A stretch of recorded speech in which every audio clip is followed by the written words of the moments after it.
فروردین، بهتره یکم استراحت کنی و وقت خودتو به شادی بگذرونی.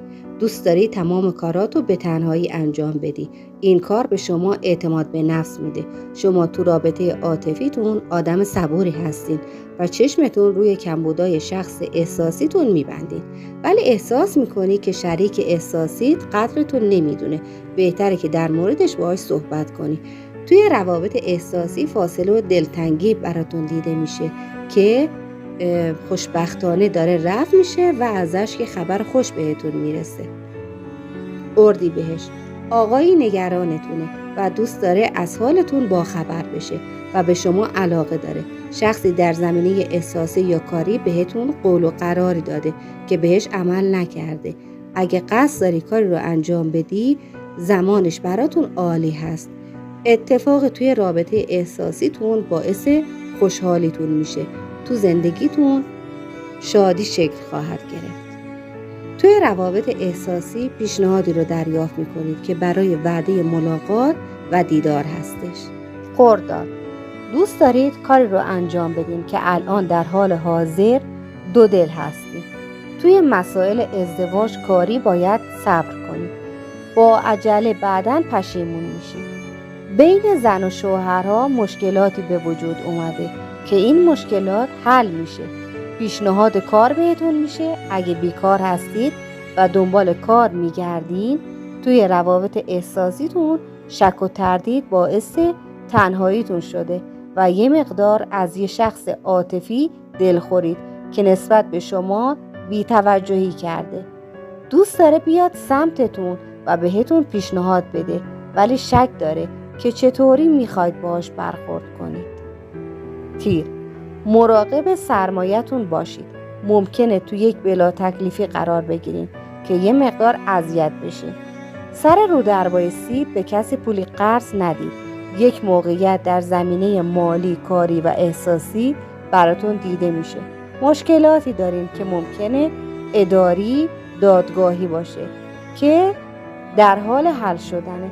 یه مقدار از لحاظ جسمی و روحی دچار کسالت هستین. دریافت یه جواب نه باعث ناامیدیتون نشه. توی روابط احساسی شخص احساسیتون قبلا دوستتون داشته و این عشق دو طرف است. اگه نسبت به شما بی‌توجهی میکنه، به خاطر مشکلاتیه که داره. پس بهتر درکش کنید و صبور باشید. مرداد، اختلافات خانوادگی براتون دیده میشه. اطرافیانتون توانایی لازم برای حل مشکلات احساسی شما رو ندارن و تعریف کردن مشکل احساسیتون برای آنها دردی رو از درداتون دوا نخواهد کرد. پس بهتره مشکلاتتون رو برای کسی بازگو نکنید و اونا رو تا حدی که میتونید مخفی نگه دارید. راه برای مسیر مالی شما باز خواهد شد. ممکنه چیزی رو گم بکنید که وقتی برای پیدا کردنش هستید شما را ناآروم بکنه. قوی‌تر و محکم‌تر از قبل باشید. یاد بگیرید که چه موقع ساکت باشین. توی روابط احساسیتون دیدار گرمی دارید. پیام و تماس خوشحال کننده‌ای دارین. به نیت برآورده شدن آرزوهات کد 999 رو کامنت کن. شهریور، اگر مجرد هستید در بنبست یک ازدواج قرار دارید یا قرار میگیرین و اگه متأهل هستید در زندگی خانوادگی در یک بنبست قرار دارید یا قرار میگیرید، ولی این گرفتاری با این بنبست دلیلش هرچی باشه با حوصله و آروم آروم برطرف میشه. در این شرایط باید خیلی صبور باشی و با حوصله رفتار کنی تا این مشکل برطرف بشه و عجول بودن و داد و بیداد کردن هیچ تأثیری برای شما نداره. سفر زیارتی دارید که یک دفعه راهی این سفر میشید که اگه قصد رفتن دارید خیلی مثبت و خیر هست. حتما برید و سبک میشید. مهر، اگه باید بیرون برید حواستون رو جمع کنید و خودتون رو آماده هر گونه برخورد لفظی با افراد دیگه بکنید. حساسیت خودتون رو به نقطه قوت تبدیل کنید و اون وقت میتونید ازش به نفع خودتون استفاده کنید. شخصی شما رو ناراحت کرده در جایگاه همسر و یا در جایگاه شریک احساسی. توی روابط احساسیتون سردی و دودلی به وجود اومده، ولی در روزهای آینده اتفاق باعث خوشحالیتون خواهد شد.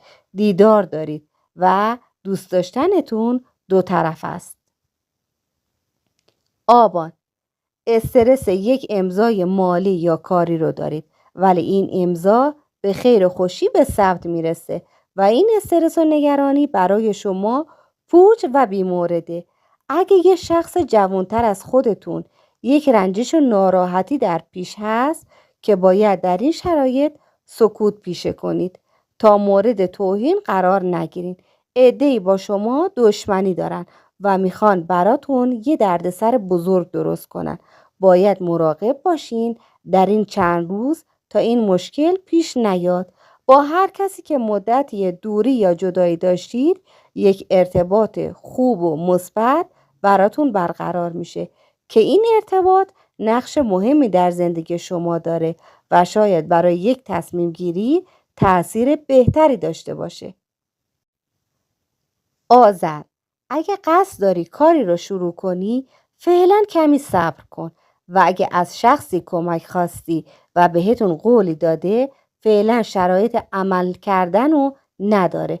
شخصی دوستتون داره که بهتون وفاداره و دوست داره یک زندگی رمانتیک براتون درست کنه.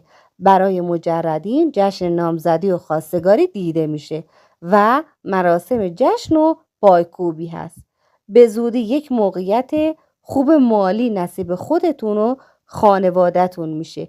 توی روابط احساسیتون شخص احساسیتون دوستتون داره و اگه بهتون پشت کرده و بهتون بیوفایی کرده یکم نگرانه و مشکلاتی داره که مربوط به خودشه. دی، اگه به فکر تغییر رفتارتون در رابطه عاطفی هستید که کمی تغییر بدین. زمان خوبی برای شروعشه. شما انسان سخاوتمند و خوش اقبالی هستین. در مسیر دعا قرار گرفتین. هنوز زمان برآورده شدن حاجتتون فرا نرسیده. پس صبور باشید. از دست شخصی ناراحت هستید که با گفتار یا کردارش شما رو ناراحت کرده. مشکلاتی دارید که این مشکلات حل خواهد شد. شخصی از اطرافیانتون ممکنه درگیر یک کار قانونی بشه که به گوشتون میرسه. توی روابط احساسیتون احساس دلتنگی دارید و رابطتون تو محدودیت قرار گرفته. بهمن، بهتره به سلامتیتون بیشتر اهمیت بدید و تو برنامه غذاییتون از سبزیجات استفاده کنید. اگه شاغل هستین توی محیط کارتون یه آدم دورو وجود داره که میخواد براتون مشکل سازی بکنه. اگه کار قانونی و دادگاهی یا اداری دارید احتمال داره که با جواب منفی روبرو بشید. توی روابط احساسیتون شخص احساسیتون ازتون ناراحته. یه مقدار خودش با بی توجهیاش مشکل به وجود آورده ولی خودش هم ناراحت است و از اینکه رابطه که سردی براتون دیده میشه ناراحته و با پیامی باعث خوشحالیتون میشه.